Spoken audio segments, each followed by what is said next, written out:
warahmatullahi wabarakatuh. Sahabat sekalian, bertemu kembali dengan saya, Dr. Yan. Dan masih seperti biasanya, karena pertanyaannya tambah banyak, mohon maaf saya tidak bisa menjawab lewat kolom chat, tapi saya bikinkan videonya. Mungkin juga agar pemirsa lain bisa ikut mendengarkan. Ada dua pertanyaan yang mirip, saya gabung. Yang pertama dari subscriber kita dengan ID user PP4K. Assalamualaikum dok, saya seorang ibu 48 tahun, 2 bulan kemarin habis operasi angkat rahim, angkat kandungan. Karena haidnya yang banyak dan lama. Kemudian yang ditanyakan adalah kenapa badan saya terasa sakit semua dan kadang-kadang ada semburan panas atau hot flash. Nah, pertanyaan kedua mirip, dok saya harus minum vitamin apa biar nggak kelihatan cepat tua, karena saya sudah 2 tahun operasi pengangkatan rahim dan sekarang sudah mulai tampak tumbuh bintik-bintik di wajah, di lengan dan di bagian tubuh yang lain. Sahabat sekalian, pertanyaan ini menarik dan cukup penting kita bahas ya. Saya akan menjelaskan ke belakang sedikit. Pertanyaan utamanya adalah setelah operasi angkat kandungan timbul gejala-gejala yang arahnya seperti penuaan. Ada bintik-bintik, kemudian pegel semua, kemudian ada hot flash dan sebagainya. Nah, sekarang kita bahas mengenai angkat kandungan. Sahabat sekalian, silahkan klik di video-video sebelumnya mengenai histerektomi. Histerektomi adalah angkat kandungan. Histero itu adalah rahim, ektomi itu mengangkat atau mengambil. Jadi histerektomi itu mengangkat kandungan.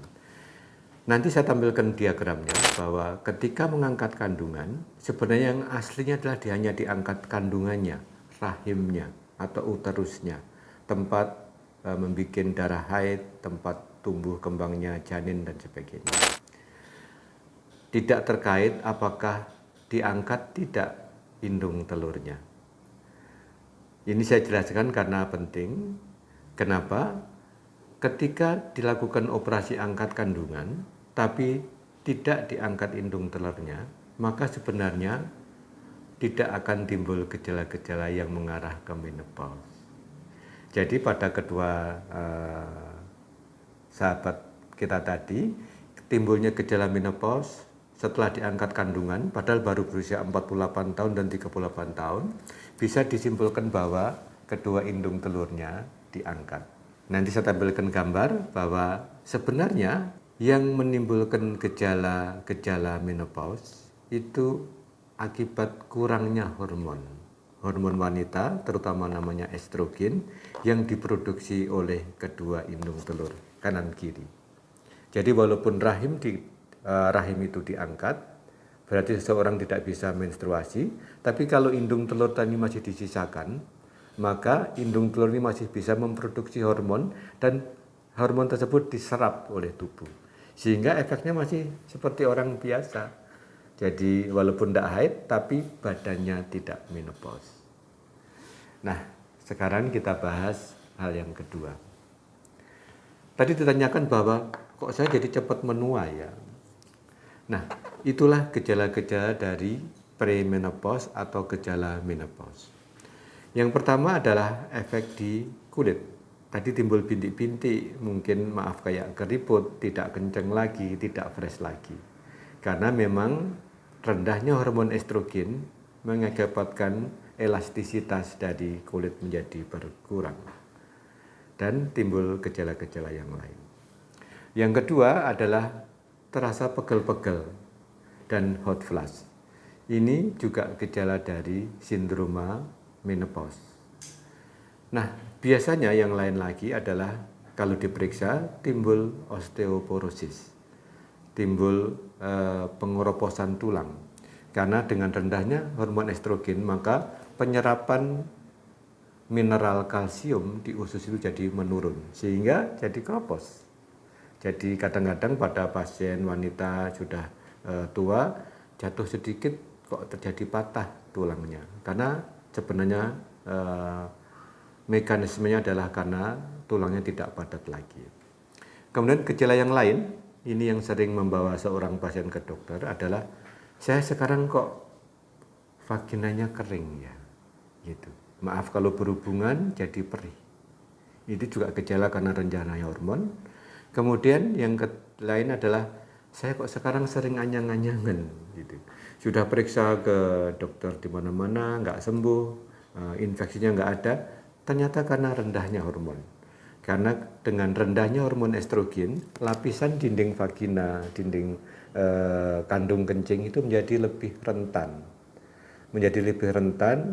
Dan menjadi relatif lebih tipis, sehingga gampang terjadi iritasi, masuknya bakteri dan sebagainya.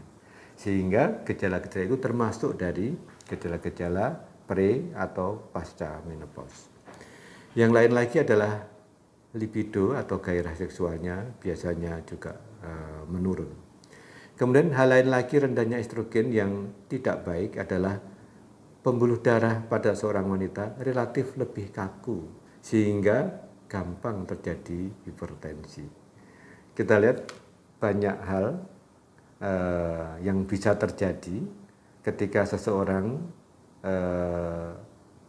akibat operasi, akibat penyakit dan sebagainya harus diangkat indung telurnya. Nah sekarang tadi pertanyaannya adalah harus minum vitamin atau minum obat apa?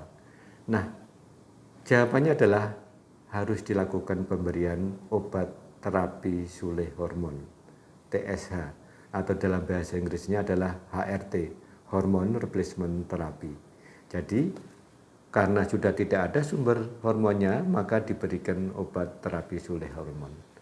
Dan ini sudah lazim dilakukan, dan sebagian besar gejala tersebut bisa hilang dan hampir bisa pulih seperti seorang yang sebelum menopause.